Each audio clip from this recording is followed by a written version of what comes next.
ಅವಿಮುಕ್ತ ದತ್ತಾತ್ರೇಯ ಕ್ಷೇತ್ರ ಹೊಸಕೋಟೆನಲ್ಲಿ ಇರೋವಂಥದ್ದು. ಅಲ್ಲಿಗೆ ಹೋಗ್ತಾ ಇದ್ದೀವಿ. ಯಾರ್ಯಾರು ಅಂತನಾ? ಹರ್ಷಣ, ಅನಿತಾ ಆಯ್ ಮಾಡ್ರಿ, ಮತ್ತು ನನ್ನ ಮಗಳು, ಇಷ್ಟು ಜನ ಹೋಗ್ತಾ ಇದ್ದೀವಿ. ಸೊ ಪ್ರಸನ್ನ ಮಿಸ್ಸು, ಹರ್ಷಣ ತೋರ್ಸಲ್ಲ. ಹರ್ಷಣನ ಮುಖ ತೋರಿಸ್ಬೇಕು ಅನ್ನೋ ಆಸೆನ ಬಿಟ್ಬಿಡ್ಬೇಕು, ಕೈ ಬಿಟ್ಬಿಡ್ಬೇಕು. ಸೊ ತೋರಿಸ್ತಾರೆ ಅಂತ ಅನ್ಕೊಬಾರ್ದು. ಇನ್ನೂ ಅಲ್ಲಿ ಹೋಗೋಷ್ಟಕ್ಕೆ ಇನ್ನೂ ಇಷ್ಟಿದೆ ಸುಪ್ರಭಾತಗಳು, ಅದನ್ನೆಲ್ಲ ಹೇಳ್ಕೊಂಡು ಬರ್ತಾರೆ. ಅದನ್ನೆಲ್ಲ ಕೇಳಿಕೊಂಡು ತಿಳ್ಕೊಂಡು ಹೋಗಬೇಕು. ಆ ಕ್ಷೇತ್ರದ ಬಗ್ಗೆ ನನಗೆ ಅಷ್ಟಾಗಿ ಗೊತ್ತಿಲ್ಲ, ಡೀಟೇಲ್ಸ್ನ ತಿಳ್ಕೊಂಡು ನಾನು ಇದ್ರ ಬಗ್ಗೆ ಎಕ್ಸ್ಪ್ಲೈನ್ ಮಾಡ್ತೀನಿ. ಅಣ್ಣ ಅದ್ರ ಬಗ್ಗೆ ತಿಳ್ಕೊಂಡಿರೋ ಅಂಥವ್ರು. ಸೊ ಹೋಗ್ತಾ ದೇವಸ್ಥಾನಕ್ಕೆ ಹೋಗ್ತಾ ಪೀಠ, ಅದು ಆ್ಯಕ್ಚುಲಿ ದೇವಸ್ಥಾನ ಅದಕ್ಕಿಂತ ಹೆಚ್ಚಾಗಿ ಪೀಠ. ಅಲ್ಲಿಗೆ ಹೋದಾಗ ಅಲ್ಲಿನ ಒಂದು ಏನು ವೈಭವಗಳಾಗಲಿ ಅಥವಾ ಅಲ್ಲಿನ ಒಂದು ಹಿನ್ನೆಲೆ ಏನಿದೆ ಅದನ್ನು ಅಣ್ಣ ಎಕ್ಸ್ಪ್ಲೈನ್ ಮಾಡ್ತಾರೆ. ಸೊ ಅಷ್ಟೇ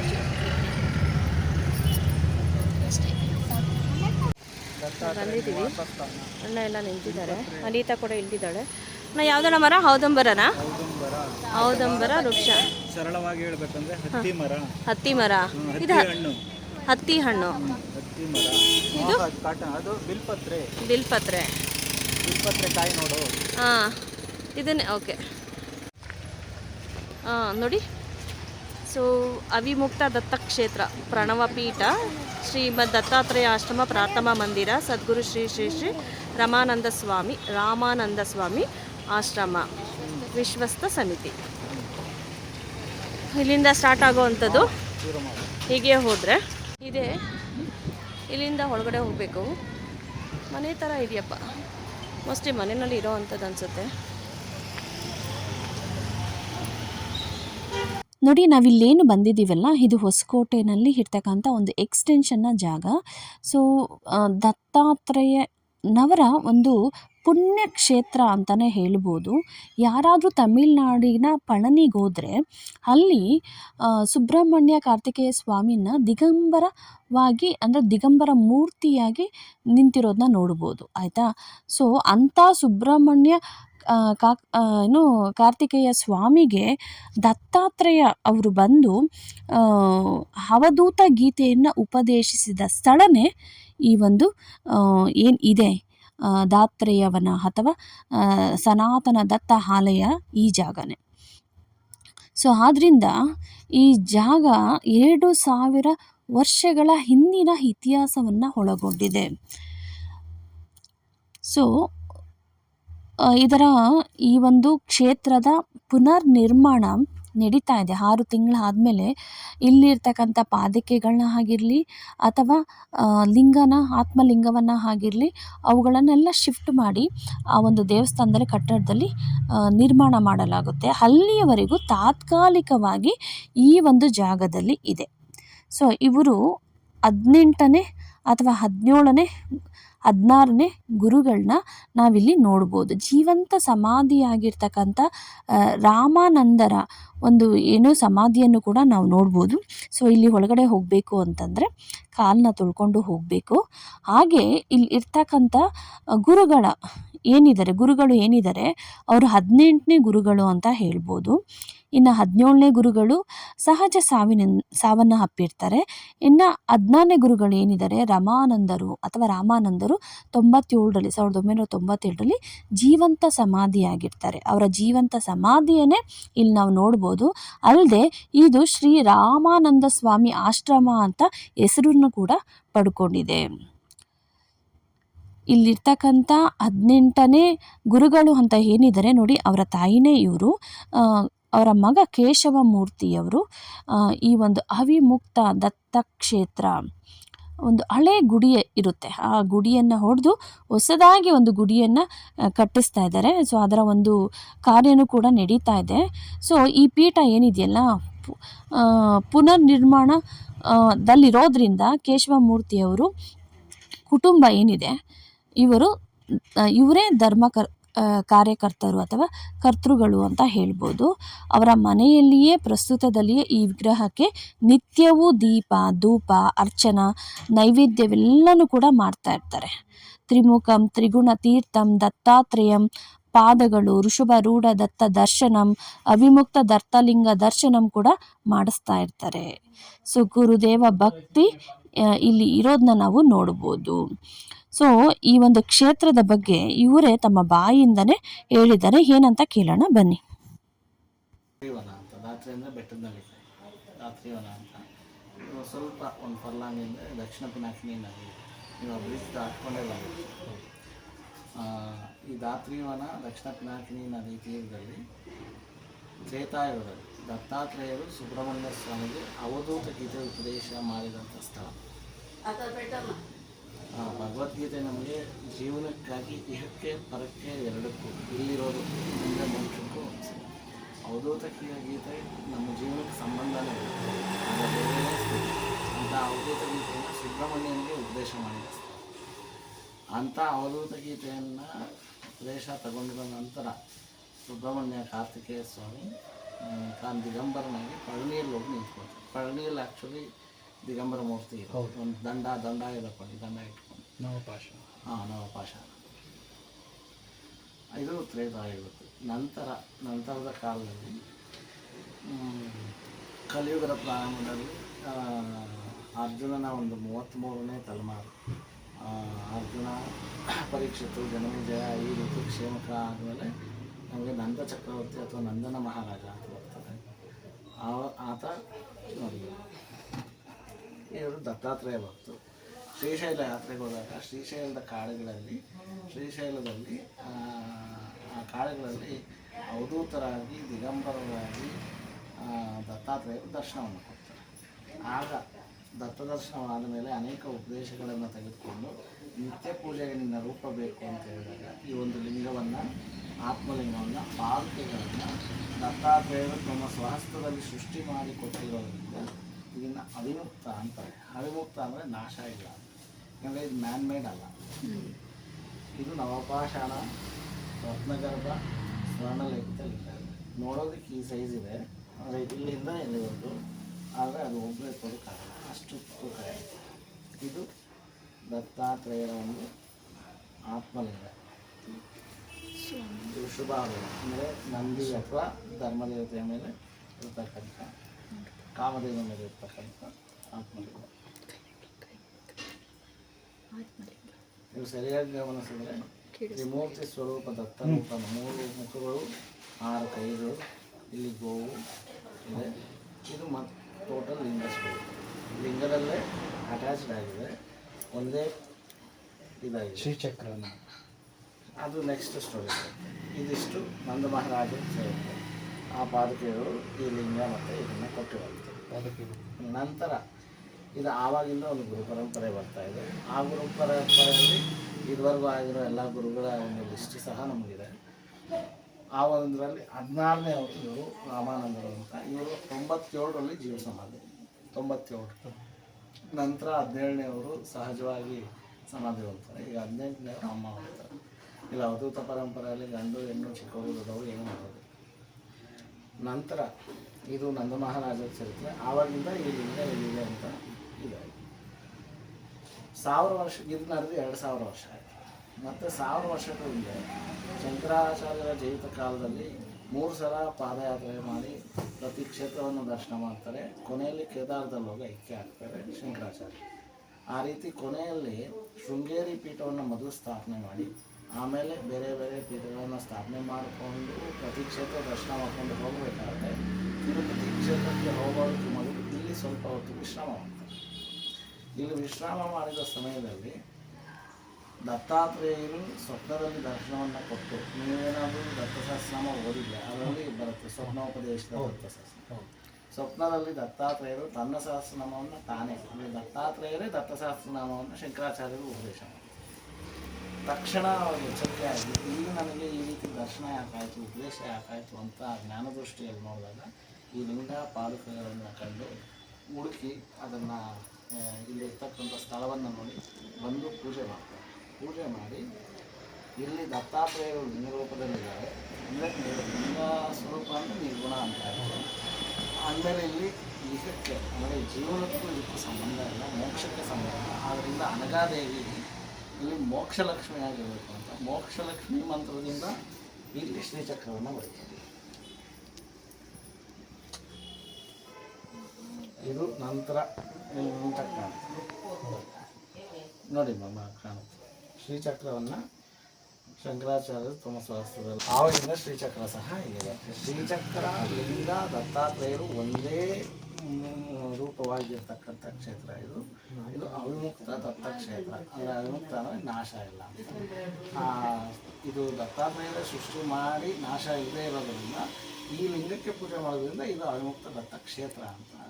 ಸೊ ದತ್ತ ಸಹಸ್ರನಾಮ ಇಲ್ಲೇ ಅವ್ರು ಬರೋದು. ದತ್ತ ಸಹಸ್ರನಾಮ ಸೃಷ್ಟಿಯಾಗಿದ್ದು ಅವಧೂತ ಗೀತೆ ಸೃಷ್ಟಿಯಾಗಿದ್ದಂಥ ಸ್ಥಳ.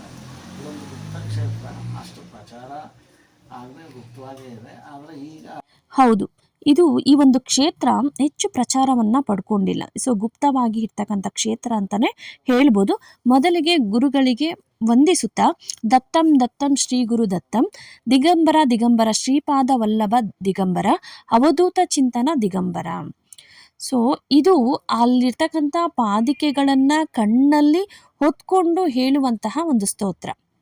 ಸೊ 200 ವರ್ಷಗಳ ಇತಿಹಾಸವನ್ನು ಹೊಂದಿರತಕ್ಕಂಥ ಈ ಕ್ಷೇತ್ರದಲ್ಲಿ ತನ್ನದೇ ಆದಂತಹ ಕೆಲವೊಂದು ಇತಿಹಾಸವನ್ನು ಒಳಗೊಂಡಿದೆ. ಏನದು ಇತಿಹಾಸ? ಹೌದು, ದಾತ್ರೇಯ ವನ ಅಂತ ನಾವೇನು ಕರಿತೀವಿ. ಸೊ ಆ ಒಂದು ದಾತ್ರೇಯ ವನದಲ್ಲಿ ಗಿಂತ 1 ಕಿಲೋಮೀಟರ್ ದೂರದಲ್ಲಿ ಪಿನಾಕಿನಿ ನದಿ ತೀರದಲ್ಲಿ ತ್ರೇತಾಯುಗದಲ್ಲಿ ದತ್ತಾತ್ರೇಯನವರು ಸುಬ್ರಹ್ಮಣ್ಯ ಸ್ವಾಮಿಗೆ ಅವಧೂತ ಗೀತ ಉಪದೇಶ ಮಾಡಿದ ಸ್ಥಳ ಅಂತಲೇ ಹೇಳ್ಬೋದು. ಮತ್ತು ಪಳಿನಲ್ಲಿ ಇರ್ತಕ್ಕಂಥ ಸುಬ್ರಹ್ಮಣ್ಯ ಕಾರ್ತಿಕೇಯ ಸ್ವಾಮಿಯವರು ದಿಗಂಬರ ಮೂರ್ತಿಯಾಗಿ ನಿಂತಿರೋದನ್ನು ಕೂಡ ನಾವು ನೋಡ್ಬೋದು. ಅದಾದ ಅನಂತರದಲ್ಲಿ ತ್ರೇತಾಯುಗದಲ್ಲಿ ನಾವು ದಿಗಂಬರರಾಗಿ ನಿಂತಿರ್ತಕ್ಕಂಥ ಸುಬ್ರಹ್ಮಣ್ಯ ಸ್ವಾಮಿಯನ್ನು ಪಳನಿಯಲ್ಲಿ ನೋಡಿದ್ರೆ, ಸೊ ಅನಂತರದ ಒಂದು ಕಲಿಯುಗದ ಪ್ರಾರಂಭದಲ್ಲಿ ಅವಿಮುಕ್ತ ಒಂದು ಕ್ಷೇತ್ರದ ನೋಡೋ ಅಂಥ ಭಾಗ್ಯ ನಮಗೆ ಸಿಕ್ಕಿದೆ ನಮ್ಮ ಒಂದು ಹೊಸಕೋಟೆಯಲ್ಲಿ. ಸೊ ಅವಿಮುಕ್ತ ಅಂತಂದರೆ ನಾಶವಿಲ್ಲದ ಲಿಂಗ ಅಂತ ಅರ್ಥ. ಹಾಗೆ ಏನು ಒಂದು ಅರ್ಜುನನ 31 ವಂಶಸ್ಥರಲ್ಲಿ 33ನೇ ಅವರು ಆಗಿರ್ತಕ್ಕಂಥ ನಂದ ಮಹಾರಾಜರು. ಸೊ ಹಸನಾಪುರದಲ್ಲಿ ಇವರು ಕೊನೆಯ ರಾಜರಾಗಿರ್ತಾರೆ. ಋಷಭರೂಢ ದತ್ತ ಪಾದಗಳನ್ನು ದತ್ತಾತ್ರೇಯವರಿಂದ ಸೃಷ್ಟಿಸಲ್ಪಟ್ಟು ದತ್ತಾತ್ರೇಯನವರೇ ಕೈಯಿಂದ ನಂದ ಮಹಾರಾಜರಿಗೆ ಕೊಟ್ಟಂಥ ಪಾದಿಕೆಗಳು ಇಲ್ಲಿ ಇವೆ. ಅಲ್ಲದೆ ನಿತ್ಯ ಪೂಜೆಯನ್ನು ಮಾಡುವಂತಹ ಲಿಂಗ ಅಂದರೆ ನಿತ್ಯ ಪೂಜಾ ಲಿಂಗವನ್ನೂ ಕೂಡ ದತ್ತಾತ್ರೇಯವರ ಕೈಯಿಂದಲೇ ನಂದ ಮಹಾರಾಜರಿಗೆ ಕೊಟ್ಟಿರೋ ಅಂಥದ್ದು ಆ ಒಂದು ಆತ್ಮಲಿಂಗ. ಸೊ ಆಗ ನಂದ ಮಹಾರಾಜರು ನಂದವರಂನ ಬಿಟ್ಟು, ನಂದವರಂ ಅಂತ ಕರಿತೀವಿ, ಅವರಿದ್ದಿದ್ದು ಹಸನಾಪುರದಲ್ಲಿ ನಂದವರಂ, ಆ ನಂದವರಂನ ಬಿಟ್ಟು ಬಂದಾಗ ಇಲ್ಲಿ ಏನೋ ಒಂದು ಹೊಸಕೋಟೆಯಲ್ಲಿ ಅಥವಾ ಏನೋ ದಾತ್ರೇಯವನ ಅಂತ ಏನು ಕೇಳ್ತೀವಿ ಈ ಜಾಗದಲ್ಲಿ ಪರಂಪರೆಯಾಗಿ ಪೂಜೆಗಳನ್ನು ಮಾಡ್ತಾ ಬಂದಿರ್ತಾರೆ. ಹಾಗೆ ದಾತ್ರೇಯವನಂ ಸುಬ್ರಹ್ಮಣ್ಯ ಸ್ವಾಮಿಗೆ ಅವಧೂತ ಗೀತೆಯನ್ನು ಉಪದೇಶಿಸಿದ ಸ್ಥಳನೂ ಕೂಡ ಹೌದು. ಅಲ್ಲದೆ ಶಂಕರಾಚಾರ್ಯರು 3ನೇ ಸಾರಿ ಭಾರತವನ್ನು ಯಾತ್ರೆ ಮಾಡಬೇಕಾದ್ರೆ ಕೊನೆಯ ಸಾರಿ ಬರುವಾಗ ಶೃಂಗೇರಿಯಲ್ಲಿ ಏನೊಂದು ಪೀಠ ನಿರ್ಮಾಣ ಮಾಡ್ತಾರೆ. ಆ ಶೃಂಗೇರಿಯಿಂದ ತಿರುಪತಿಗೆ ಹೋಗುವಾಗ ಈ ಒಂದು ಬೆಂಗಳೂರಿನಲ್ಲಿ ಇರ್ತಕ್ಕಂಥ ಈ ಜಾಗ ಏನಿದೆ, ಇಲ್ಲಿಂದ 1 ಕಿಲೋಮೀಟರ್ ಏನು ಕರಿತೀವಿ, ನಾನು ಹೇಳಿದ್ನಲ್ಲ ಪಿನಾಕಿನಿ ನದಿ ತೀರ, ಅಲ್ಲಿ ವಿಶ್ರಾಂತಿ ಪಡಿಬೇಕು ಅಂತ ಅಂದ್ಬಿಟ್ಟು ಆ ಒಂದು ನದಿ ತೀರದಲ್ಲಿ ಬರ್ತಾರೆ. ಈ ಸ್ಥಳದಲ್ಲಿ ವಿಶ್ರಾಂತಿ ತೆಗೆದುಕೊಳ್ಬೇಕಾದ್ರೆ ದತ್ತಾತ್ರೇಯ ಸ್ವಾಮಿಯವರು ಕನಸಲ್ಲಿ ಬರ್ತಾರಂತೆ. ಬಂದು ದತ್ತ ಸಹಸ್ರ ನಾಮವನ್ನು ಉಪದೇಶಿಸ್ತಾರೆ. ಯಾರ ಕನಸಲ್ಲಿ? ಶಂಕರಾಚಾರ್ಯರವರ ಒಂದು ಕನಸಲ್ಲಿ ಬಂದು ದತ್ತಾತ್ರೇಯ ಸ್ವಾಮಿ ಕನಸಲ್ಲಿ ಬಂದು ದತ್ತ ಸಹಸ್ರನಾಮವನ್ನು ಉಪದೇಶಿಸುವಂಥದ್ದು, ಅದನ್ನು ಸ್ವಪ್ನ ಉಪದೇಶಿತ ದತ್ತಾತ್ರ ಸಹಸ್ರನಾಮ ಅಂತ ಕರೀತಾರೆ. ಆವಾಗ ಈ ಲಿಂಗವನ್ನು ನೋಡಿ ಅವರು ನನಗೆ ಈ ಕನಸು ಬಂದಿರೋದು ಈ ಒಂದು ಉದ್ದೇಶದಿಂದ ಅಂತ ಹೇಳಿ ಈ ಒಂದು ಏನು ಆತ್ಮಲಿಂಗ ಇದೆಯಲ್ಲ ಆ ಲಿಂಗದ ಶಿರಸ್ಥೈವದ ಮೇಲೆ ಶ್ರೀಚಕ್ರವನ್ನು ಶಂಕರಾಚಾರ್ಯರೇ ರಚಿಸಿರುವುದು ಅಥವಾ ಬರೆದಿರುವುದನ್ನು ನಾವು ನೋಡ್ತೀವಿ. ಅದನ್ನು ಕೂಡ ಈ ಒಂದು ಕೇಶವ ಮೂರ್ತಿಯವರು ತೋರಿಸ್ತಾರೆ ನಮಗೆ. ಮತ್ತು ಈ ಪಾದಿಕೆಗಳನ್ನು ಕೊಟ್ಟು ನಮಸ್ಕಾರ ಮಾಡೋದಕ್ಕೆ ಹೇಳ್ತಾರೆ. ಆ ಪಾದಿಕೆಗಳು ಎಷ್ಟು ತೂಕ ಇದೆ ಅಂತಂದರೆ ನಾವು 2 ಕೈಯಿಂದ ಮುಟ್ಟಿರೋ ಅಂಥದ್ದು ನಮ್ಮ ಸೌಭಾಗ್ಯ. ಎರಡನೇದು ಅದನ್ನು ಕಣ್ಣಿಗೆ ಹೊತ್ಕೊಂಡು ತಲೆಗೆ ಹೊತ್ಕೊಳ್ಳೋದಕ್ಕೆ ಹೇಳ್ತಾರೆ. ಸೊ ಪ್ರತಿಯೊಬ್ಬರು ಕೂಡ ನಾವು ಮಾಡ್ತೀವಿ. ಸೊ ನಾನು ಇಷ್ಟೊಂದು ವಿಶ್ಲೇಷಣೆಯನ್ನು ಕೊಡ್ತಾ ಇರ್ತಕ್ಕಂಥ ಉದ್ದೇಶ ಏನು, ಕೇಶವ ಮೂರ್ತಿಯವರು ಒಂದು ಅವರ ಇದ್ರ ಬಗ್ಗೆ ಹೇಳ್ಕೊಂಡೋದ್ರು.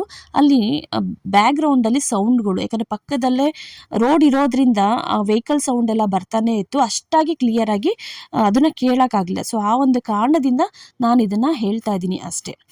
ಸೊ ನೋಡಿ, ಎಲ್ಲ ಮಕ್ಕಳು ಕೂಡ ಏನು ಅದನ್ನು ಮುಕ್ಕೊಳ್ಳೋ ಅಂಥ ಅಥವಾ ಕಣ್ಣಿಗೆ ಹೊತ್ಕೊಳ್ಳೋ ಅಂಥ ಭಾಗ್ಯವನ್ನು ಪಡ್ಕೊತಾ ಇದ್ದೀವಿ. ಇನ್ನು 6 ತಿಂಗಳು ಆದಮೇಲೆ ಈ ಒಂದು ಏನಿದೆ ಪೀಠ, ಈ ಒಂದು ಸಂಪೂರ್ಣವಾಗಿ ಪಾದಕೆಗಳಾಗಿರ್ಬೋದು, ಆತ್ಮಲಿಂಗ ಆಗಿರ್ಬೋದು, ಆ ಕಟ್ಟಡದಲ್ಲಿ ಐಕ್ಯ ಆಗುತ್ತೆ. ಅಲ್ಲಿ ಅದನ್ನು ನಿರ್ಮಾಣ ಮಾಡ್ತಾರೆ. ಆಗ ಒಳಗಡೆ ಹೋಗಿ ನಮಗೆ ಮುಟ್ಟಕ್ಕೆ ಅವಕಾಶ ಮಾಡಿ ಕೊಡ್ತಾರೋ ಏನೋ ಗೊತ್ತಿಲ್ಲ. ಆದರೆ ಇಂಥ ಅವಕಾಶವನ್ನು ಯಾರೂ ಮಿಸ್ ಮಾಡ್ಕೊಬೇಡಿ.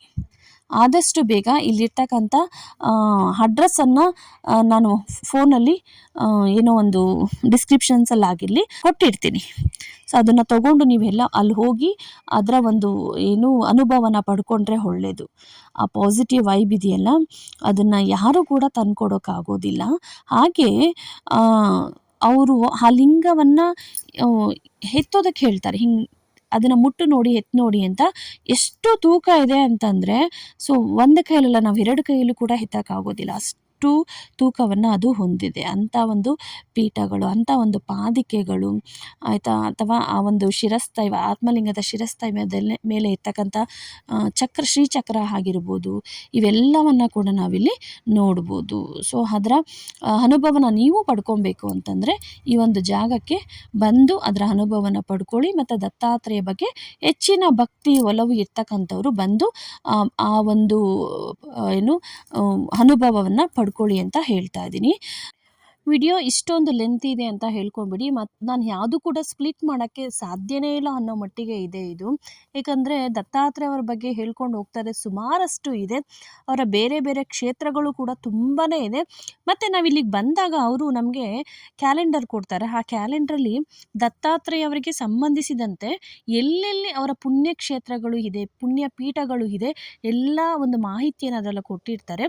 ಸೊ ಅದನ್ನು ಕೂಡ ನೀವು ತಿಳ್ಕೊಬೋದು. ಆದಷ್ಟು ಬೇಗ ಈ ಒಂದು 6 ತಿಂಗಳ ಒಳಗೆ ಏನದು ಕಟ್ಟಡ ನಿರ್ಮಾಣ ಆಗೋದ್ರ ಒಳಗಡೆ ಬಂದು ನೀವು ಈ ಒಂದು ಕ್ಷೇತ್ರದ ಅನುಭವನ ಪಡ್ಕೊಂಡ್ರೆ ಸೊ ನಿಮಗೆ ಇಲ್ಲಿ ಪಾದಿಕೆಗಳನ್ನು ಮುಟ್ಟೋದಕ್ಕೆ ಮತ್ತು ಆತ್ಮಲಿಂಗದಲ್ಲಿರ್ತಕ್ಕಂಥ ಶ್ರೀಚಕ್ರವನ್ನು ನೋಡೋದಕ್ಕೆ ನಿಮಗೆ ಸಾಧ್ಯ ಆಗುತ್ತೆ. ಸೊ ಒಂದು ವೇಳೆ ಕಟ್ಟಡ ನಿರ್ಮಾಣ ಆದಾಗ ಈ ಒಂದು ಅವಕಾಶ ಸಿಗುತ್ತೋ ಇಲ್ವೋ ಗೊತ್ತಿಲ್ಲ. ಆದಷ್ಟು ಬೇಗ ಇದರ ಅವಕಾಶವನ್ನು ಪಡ್ಕೊಳ್ಳಿ ಅಂತ ನಾನು ಎಲ್ಲರಿಗೂ ಹೇಳ್ತಾ ಇದ್ದೀನಿ. ಬನ್ನಿ, ಸ್ವಾಮಿಗಳು ಗುರುಗಳು ಪೂಜೆಯನ್ನು ಮಾಡ್ತಾ ಇದ್ದಾರೆ. ಈ ಪೂಜೆಯಲ್ಲಿ ನಾವು ಕೂಡ ಭಾಗಿಯಾಗೋಣ. ಈ ಪೂಜೆಯನ್ನು ಮಾಡಬೇಕಾದ್ರೆ ಕೆಲವೊಂದು ಅವರು ವಿಷಯಗಳನ್ನು ಹೇಳಿದ್ರು. ಸೊ ಅದನ್ನು ಕೂಡ ನಾವು ಕೇಳ್ಕೊಳ್ತಾ ಅದರ ಒಂದು ಸಂಪೂರ್ಣವಾದಂತಹ ಅನುಭವವನ್ನು ಪಡ್ಕೊಳ್ತಾ ಸಂತೋಷದಿಂದ ಭಕ್ತಿಪೂರ್ವಕವಾಗಿ ಆ ಒಂದು ಭಕ್ತಿಯನ್ನು ವ್ಯಕ್ತಪಡಿಸಿದ್ವಿ. ಇಲ್ಲಿಗೆ ಬಂದವರು ಪ್ರತಿಯೊಬ್ಬರು ಕೂಡ ಅದರಲ್ಲಿ ಸಂಪೂರ್ಣವಾಗಿ ಲೀನ ಆಗೋಗ್ತಾರೆ. ಆ ಭಕ್ತಿನಲ್ಲಿ ಅಷ್ಟು ಶ್ರದ್ಧೆ ಇರುತ್ತೆ, ಅಷ್ಟು ಭಕ್ತಿ ಇರುತ್ತೆ. ಈ ಕ್ಷೇತ್ರನೇ ಅಂಥದ್ದು ಅಂತ ಅನಿಸುತ್ತೆ. ಬನ್ನಿ ಈ ಪೂಜೆಯಲ್ಲಿ ಪಾಲ್ಗೊಳ್ಳೋಣ. ಮತ್ತು ಇಲ್ಲಿ ಮತ್ತೊಂದು ಅವಕಾಶವನ್ನು ಮಾಡಿಕೊಡ್ತಾರೆ ಗುರುಗಳು. ನಾವೇ ಪೂಜೆಯನ್ನು ಮಾಡೋದು ಅಂಥದ್ದು ಅಲ್ಲದೆ ಪಾದಿಕೆಗಳನ್ನು ಮುಟ್ಟೋದು ಜೊತೆಯಲ್ಲಿ ನಾವೇ ಭಕ್ತಿಪೂರ್ವಕವಾಗಿ ಪೂಜೆಯನ್ನು ಮಾಡ್ತೀವಿ ಅಥವಾ ಆ ಪೂಜೆಯನ್ನು ಮಾಡುವಂಥ ಸೌಭಾಗ್ಯ ನಮಗೆ ಸಿಗುತ್ತೆ ಅನ್ನೋದಿದೆಯಲ್ಲ. ಸೊ ಕಟ್ಟಡ ನಿರ್ಮಾಣ ಆದಮೇಲೆ ಅದು ಸಿಗುತ್ತೋ ಇಲ್ವೋ ಗೊತ್ತಿಲ್ಲ. ಆದರೆ ಈ ತಾತ್ಕಾಲಿಕವಾಗಿ ಇರ್ತಕ್ಕಂಥ ಈ ಕ್ಷೇತ್ರದಲ್ಲಿ ಸೊ ನಮಗೆ ಈ ಅವಕಾಶವನ್ನು ಮಾಡಿಕೊಡ್ತಾರೆ. ಪ್ರತಿಯೊಬ್ಬರೂ ಕೂಡ ನಾವು ಪೂಜೆ ಮಾಡಿದ್ವಿ. ಪ್ರತಿಯೊಬ್ಬರು ಕೂಡ ಅದರ ಅನುಭವನ ಪಡ್ಕೊಳ್ಳೋ ಜೊತೆಗೆ ಆ ಒಂದು ಪೀಠದ ದರ್ಶನವನ್ನು ತುಂಬಿಸ್ಕೊಂಡ್ವಿ ಅಂತಲೇ ಹೇಳ್ಬೋದು. ಮತ್ತು ಮುಂದಿನ ನಮ್ಮದು ಪ್ರಯಾಣ ರಾಯಚೂರಿಗೆ ಹೋಗಬೇಕು ಅಂತ ಅಂದ್ಕೊಂಡಿದ್ವಿ. ಅಲ್ಲೂ ಕೂಡ ದತ್ತಾತ್ರೇಯ ಅವರ ಪೀಠ ಇದೆ. ರಾಯಚೂರಿನಿಂದ ಮಂತ್ರಾಲಯಕ್ಕೆ ಬರಬೇಕು ಅಂತ ಅಂದ್ಕೊಂಡಿದ್ವಿ. ಅದು ಕೂಡ ಈ ಮಂತಲ್ಲಿ ಫಿಕ್ಸ್ ಮಾಡ್ಕೊಂಡಿದ್ವಿ. ಅದು ಕೂಡ ನಾವು ಹೋಗ್ತಾ ಇದ್ವಿ. ಅದರ ಒಂದು ಪ್ರತಿಯೊಂದು ಕ್ಷೇತ್ರದಲ್ಲಿ ಒಂದು ದತ್ತಾತ್ರೇಯವರ ಪವಾಡ ಆಗಿರ್ಬೋದು ಅಥವಾ ಅಲ್ಲಿ ನಡೀತಾ ಇರ್ತಕ್ಕಂಥ ಕೆಲವೊಂದು ವಿಷಯಗಳು ಏನೇನಿದೆ ಅವೆಲ್ಲವನ್ನು ತಿಳ್ಕೊಂಡು ನಿಮಗೂ ಹೇಳುವಂತಹ ಪ್ರಯತ್ನಗಳನ್ನು ನಾವು ಮಾಡ್ತೀವಿ. ಸೊ ಇಂಥ ಒಂದು ಕ್ಷೇತ್ರಗಳಲ್ಲಿ ನಾವು ಹೋಗಿ ಬರೋದು ಇದೆಯಲ್ಲ, ಸೊ ಅದಕ್ಕಿಂತ ಹೆಚ್ಚಿನ ಒಂದು ಸೌಭಾಗ್ಯ, ಹೆಚ್ಚಿನ ಒಂದು ಸಂತೋಷ ಬೇರೆ ಎಲ್ಲಿ ಸಿಗುತ್ತೆ?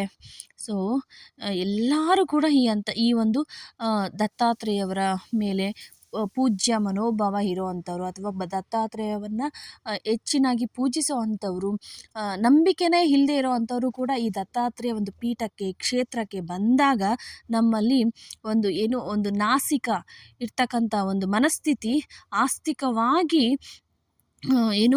ಚೇಂಜ್ ಆಗುವಂಥದ್ದು ಅಥವಾ ಬದಲಾವಣೆ ಆಗುವಂಥದ್ದು ನಾವು ನೋಡ್ಬೋದು. ಇದರ ಕಂಪ್ಲೀಟ್ ಆಗಿರ್ತಕ್ಕಂಥ ವಿಡಿಯೋವನ್ನು ಎಲ್ಲೂ ಕೂಡ ಸ್ಪ್ಲಿಟ್ ಮಾಡದೆ ಹಾಕಿದ್ದೀನಿ. ಲೆಂತಿಯಾಗಿದೆ ವಿಡಿಯೋ. ಸೊ ನನಗೆ ಯಾವುದನ್ನು ಕೂಡ ಸ್ಪ್ಲಿಟ್ ಮಾಡೋಕ್ಕೆ ಇಷ್ಟ ಇಲ್ಲ. ಯಾಕಂದರೆ ಆ ಒಂದು ಸ್ವಾಮಿಗೆ ನಾವು ಅರ್ಪಿಸುವಂತಹ ನಮ್ಮ ಒಂದು ಮನಸ್ಸು ಆಗಲಿ, ತನು ಮನ ಧನ ಆಗಿರಲಿ, ಅದೆಲ್ಲವೂ ಕೂಡ ಭಕ್ತಿಪೂರ್ವಕವಾಗಿ ಇರಬೇಕಾಗುತ್ತೆ. ಸೊ ಆದ್ದರಿಂದ ಇದನ್ನು ಹಾಗೆ ನಾನು ಈ ವಿಡಿಯೋದಲ್ಲಿ ಹಾಕ್ತಾ ಇದ್ದೀನಿ. ಇದನ್ನು ನೋಡಿ ಸಂತೋಷಿಸುವಂಥವ್ರು, ಇದನ್ನು ನೋಡಿ ಭಕ್ತಿಪೂರ್ವಕವಾದಂಥ ಒಂದು ಭಕ್ತಿಯನ್ನು ವ್ಯಕ್ತಪಡಿಸುವಂಥವ್ರು ಈ ಒಂದು ಸ್ಥಳಕ್ಕೆ ಬಂದು ಭೇಟಿ ಕೊಡಬೇಕು ಅಂತ ನಾನು ಈ ವಿಡಿಯೋ ಮೂಲಕ ಕೇಳ್ಕೊಳ್ತಾ ಇದ್ದೀನಿ. ಪುರಾತನ ಪವಿತ್ರವಾದ ಕ್ಷೇತ್ರ ದತ್ತಾತ್ರೇಯ ಸ್ವಾಮಿಗೆ ಇಲ್ಲಿ ದರ್ಶನ ಕೊಟ್ಟಂಥ ಭಾಗ್ಯ ಅದು ಶಂಕರಾಚಾರ್ಯರಿಗೆ, ಪಳನಿಯಲ್ಲಿರೋ ಸುಬ್ರಹ್ಮಣ್ಯೇಶ್ವರನಿಗೆ, ನಂದ ಮಹಾರಾಜನಿಗೆ. ಹಾಗಾಗಿ ಇದು ಅತ್ಯಂತ ಜಾಗೃತ ಪ್ರದೇಶ.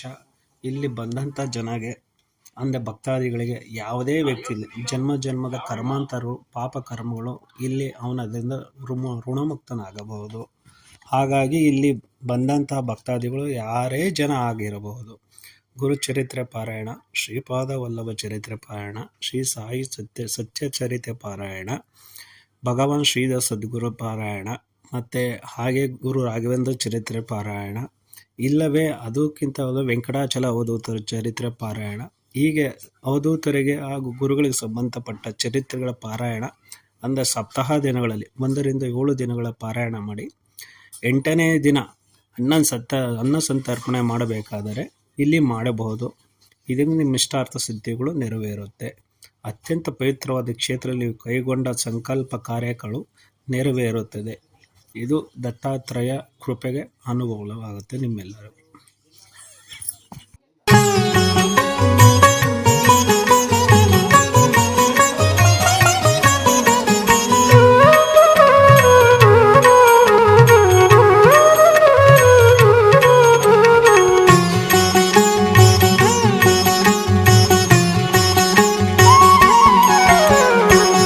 दत्तगुरु जय दत्तगुरु दत्तात्रेय अवधूत गुरु. दत्तगुरु जय दत्तगुरु दत्तात्रेय अवधूत गुरु. आदिगुरु अनादिगुरु अत्रि अनसूय पुत्र गुरु. आदिगुरु अनादिगुरु अत्रि अनसूय पुत्र गुरु.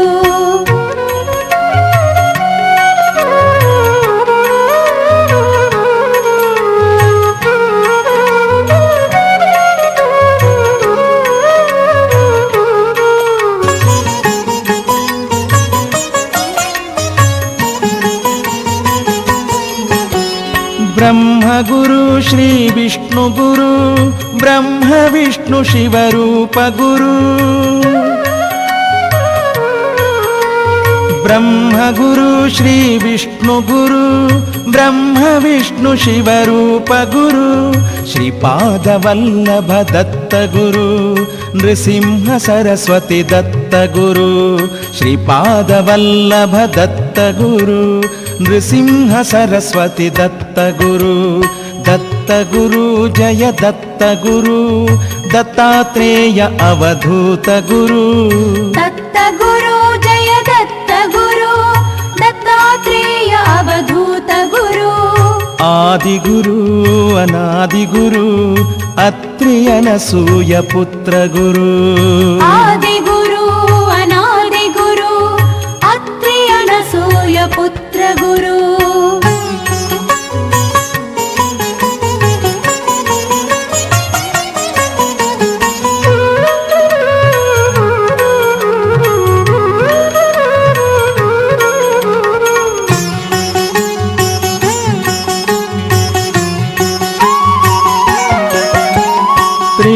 ತ್ರಿಮೂರ್ತಿರೂಪ ದತ್ತ ಗುರು ಔದುಂಬರವಾಸ ದತ್ತ ಗುರು ತ್ರಿಮೂರ್ತಿರೂಪ ದತ್ತ ಗುರು ಔದುಂಬರವಾಸ ದತ್ತ ಗುರು ನಾಲ್ಕು ವೇದಗಳ ಸಾರ ಬೋಧಿಸಿದ ಗಣಗಾಪುರದ ದತ್ತ ಗುರು ನಾಲ್ಕು ವೇದಗಳ ಸಾರ ಬೋಧಿಸಿದ ಗಣಗಾಪುರದ ದತ್ತ ಗುರು ದತ್ತ ಗುರು ಜಯ ದತ್ತ ಗುರು ದತ್ತಾತ್ರೇಯ ಅವಧೂತ ಗುರು ದತ್ತ ಗುರು ಜಯ ದತ್ತ ಗುರು ದತ್ತಾತ್ರೇಯ ಅವಧೂತ ಗುರು ಆದಿಗುರು ಅನಾದಿಗುರು ಅತ್ರಿಯನಸೂಯ ಪುತ್ರ ಗುರು ಆದಿಗುರು ಅನಾದಿಗುರು ಅತ್ರಿಯನಸೂಯ ಪುತ್ರ ಗುರು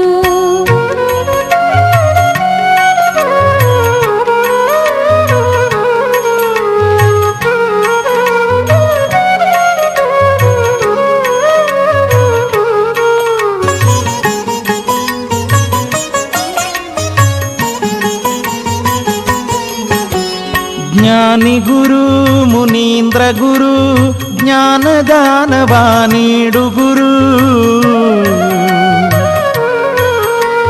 ಜ್ಞಾನಿ ಗುರು ಮುನೀಂದ್ರ ಗುರು ಜ್ಞಾನದಾನವ ನೀಡು ಗುರು ದಾತ ಗುರು ಜಗನ್ನಾಥ ಗುರು ಮಾತಾ ಗುರು ಜಗತ್ರಾತ ಗುರು ದಾತ ಗುರು ಜಗನ್ನಾಥ ಗುರು ಮಾತಾ ಗುರು ಜಗತ್ರಾತ ಗುರು ದತ್ತ ಗುರು ಜಯ ದತ್ತ ಗುರು ದತ್ತಾತ್ರೇಯ ಅವಧೂತ ಗುರು ದತ್ತ ಗುರು ಜಯ ದತ್ತ ಗುರು ದತ್ತಾತ್ರೇಯ ಅವಧೂತ ಗುರು ಆದಿಗುರು ಅನಾದಿಗುರು ಅತ್ರಿಯನಸೂಯ ಪುತ್ರ ಗುರು ಅತ್ರಿಯನಸೂಯ ಪುತ್ರ ಗುರು ಅತ್ರಿಯನಸೂಯ ಪುತ್ರ ಗುರು